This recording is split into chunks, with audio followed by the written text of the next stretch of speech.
RWBY Volume 8 is Cinder's volume. That's not me saying that, the writer said that themselves. Yeah, that's right, Cinder Fall, the character voiced by Jessica Negri, properly introduced in Volume 2, the woman who I believe is the worst character in the show. Do I really want to do this review? We'll see how long I can stomach this. If this volume is about Cinder, why don't we examine Cinder's journey in Volume 8? Yeah, that sounds grand. Let's see what the writers gave us. The volume opens with a glimpse of Cinder's backstory. The writers are letting you know right out the gate she will be the focus. Cinder and the Nothing Burger are traveling to meet up with Salem to hand over the Relic of Knowledge. She knows she's on Salem's shit list, so she makes sure to take all of the credit for retrieving the relic. The Relic of Knowledge. I took it right from under Ironwood's nose. During this opening scene, the writers take the time to remind us of a few things. The dynamic between Cinder and Emerald, her supposed reverence for Salem, and her ultimate goal. That power will be mine. Yes, power.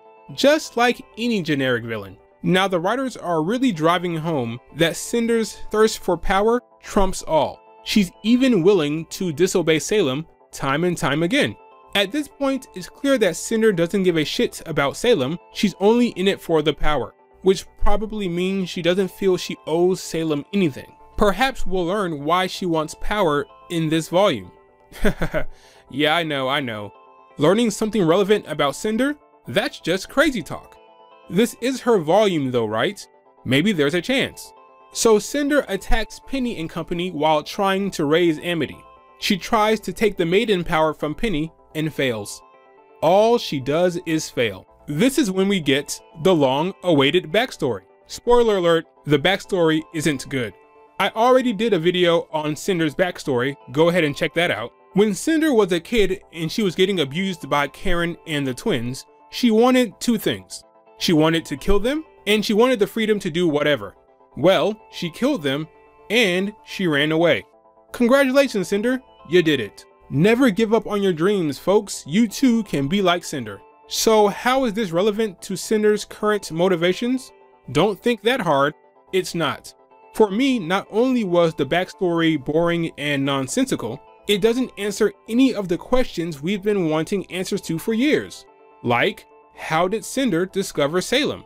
Why does she want power? Does she need it for something in particular? Does she have some ultimate goal? What gives? Oh, but vexed. She had no power to control her life. She was abused. She believes there's no freedom unless you have power. Cinder's goal is to become so powerful that no one can hurt her again. She'll have the ultimate freedom.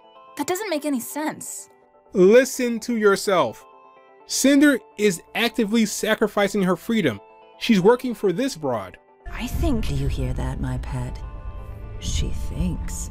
She wants. As if she's done something that warrants me caring about either of those things.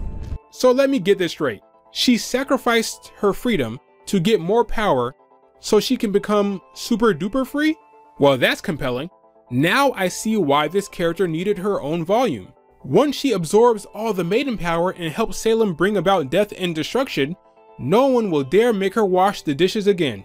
You want me to do some dishes? Oh, I'll do some dishes. Her backstory also makes it clear that she lacks empathy, she's violent and impulsive. She's a sociopath and a cold-blooded killer, something we already knew. So what was the purpose of her backstory? Well, according to Carrie, the goal was to make you almost feel bad for Cinder, but also not sympathize with her too much. Well, I felt absolutely nothing watching this, so you failed with me at least. You know, Cinder's backstory would make more sense if she were a faunus. Isn't Atlas supposed to be the land of the racist? The world building with the faunus is horrid. After her backstory, Cinder reflects on her recent failure. For about 2 seconds. She doesn't have time for that. Salem sends her on a mission to rescue Watts so they can go after the Winter Maiden, which is exactly what Cinder wants. The writers say that Salem was manipulating Cinder here. Cinder.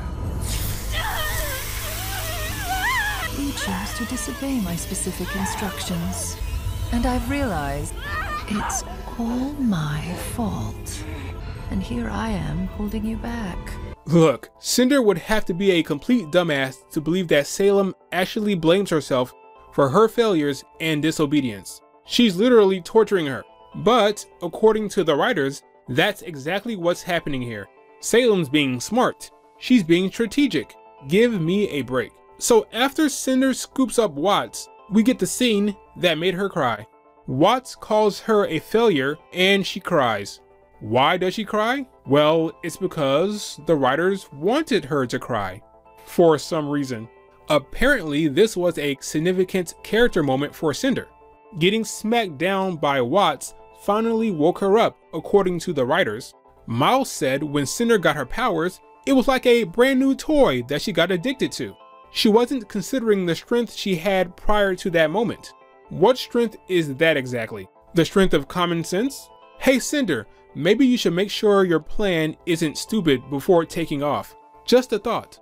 So, according to the lead writer, Cinder didn't actually learn anything new. She was just power hungry and wasn't utilizing her other skills. Keep that in mind. We're gonna come back to this. So Cinder and Watts team up and they track down the plot device that is Neo. Cinder apologizes to her and promises to uphold her end of the bargain. Neo believes her and hands over the relic because Neo is not an actual character. Cinder uses the relic to get the scoop on the brilliant plan our heroes came up with. Lucky for her, they forgot she was in the show. We go to Vacuo and hope that we've thought of everything. Wow, there's nothing quite like plot-induced stupidity. So the whole time Cinder is executing this attack, the writers are trying to get across that Cinder has learned a lesson here.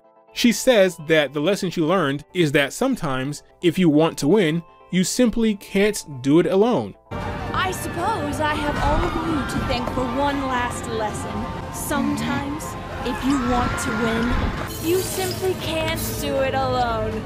She needs to use people to get the job done. She has to manipulate people and work them for her own victories. Wow, okay.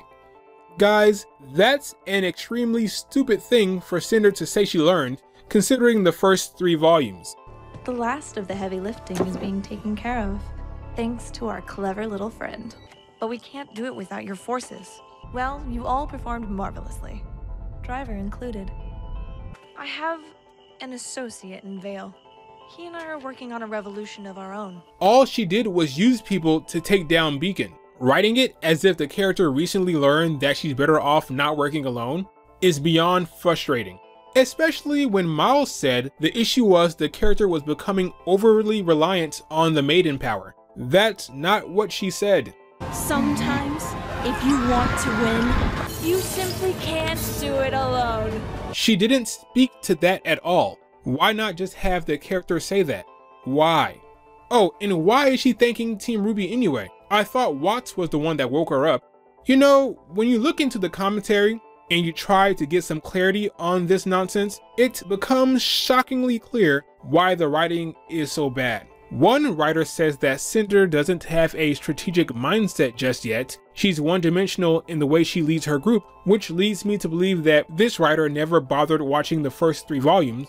And the head writer says that Cinder is no longer considering the strength she had prior to getting the maiden power, which makes me wonder if he was conscious when volume 8 was written. These writers always contradict themselves in the commentary. So Cinder takes out the trash, does some bad things, kills Watts, and ends up with both relics. The whole time, Cinder shows absolutely no fear of RWBY's silver eyes, because she read the script and knows that RWBY won't use it. This is her volume, so she wins in the end. Cinder's volume, ladies and gentlemen. Nonsensical, dull, and lame. Either the character learned to be cunning, or this was a return to form. You decide. I'm not sure the writers know. So this volume ends with her giving the relics to Salem. Who's Salem, you ask? I know it's easy to forget, but she's the big bad of the show. This is the woman the writers hyped up for volume 8. The big bad was leaving her den for the first time to get in on the action to actually do it herself. If you want something done right, do it yourself. Dear girl, their goal was never victory. It was merely to set the stage. For me. Well, guess what, guys? She didn't do it herself. In fact, she didn't do much of anything the entire volume. In episode 1, she got up from her chair and then sent the Hound to go grab Oscar. Bring him to me. In episode 4, she has Hazel torture Oscar for information. Meanwhile, she was doing what exactly? Binge watching Cobra Kai? In episode 6, she gives out more orders from the comfort of her whale and parks the whale on Atlas. In episode 9, Neo takes the relic from right under her nose. I'm not sure why she wouldn't have safeguards. Anyone can just walk right in and take it. But you know, the plot must happen, I guess. Then we have our first real physical interaction between Salem and our heroes. No one gets hurt and they all get away. That's a cool way to establish your big bad, right? People actually get hurt when Cinder is in a fight, but not the big bad. So silly. The only person who dies is one of her lackeys. Hazel sacrifices himself to take her out for 5 chapters.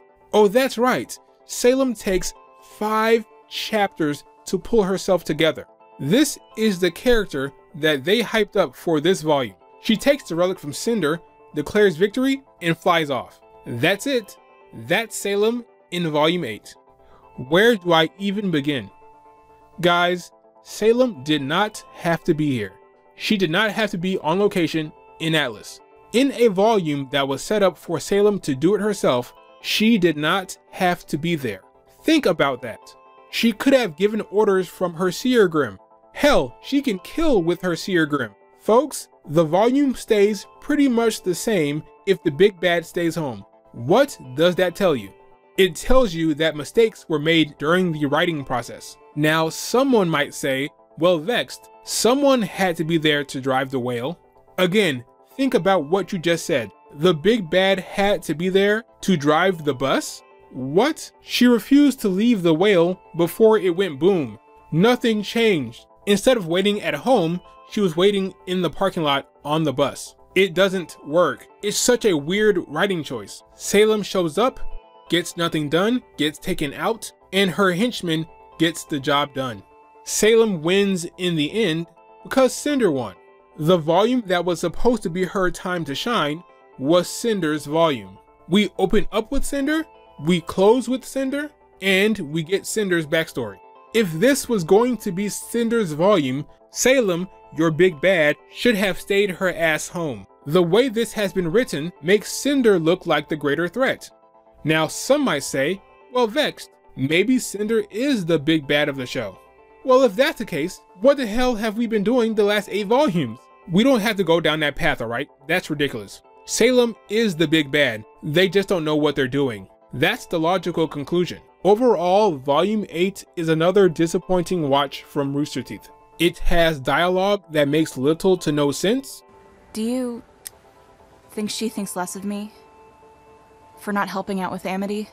It takes an interesting character like Ironwood and turns him into a cartoon villain. They're trying to save Mantle.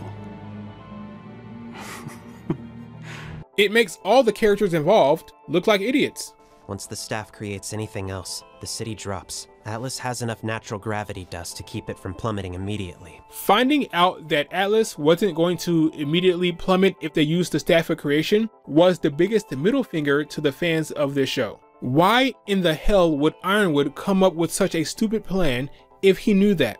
They could have used the staff of creation to save the people of Mantle and Atlas 1,000 different ways. There was nothing stopping them. The climax of this volume features characters with amazing semblances forgetting they have semblances as they watch the people they care about fall. Penny dies after they give her a new body, which leads me to wonder why they brought her back. Winter leaving John behind to fall is so bad, I don't have the words. Are there good things in volume 8? Yeah, there are some character moments that work well in a vacuum, but unfortunately, most of them have little to no payoff. They kind of just happen and go nowhere. The best scene in volume 8 might have been the post-credit scene, honestly. They're getting away from the overarching narrative. They're in a new world, A new plane. Good, stay there. Don't go back. Please become a new show. Forget about Cinder, Salem, and Aspen. I wouldn't mind one bit. Oh boy. That's all I wanted to say about RWBY Volume 8, honestly. I did not enjoy Cinder's volume, but maybe you did. What did you take away from Volume 8? Let me know in the comments. Like, comment, and subscribe. This volume tried their best to make me not like Weiss 2. How dare they?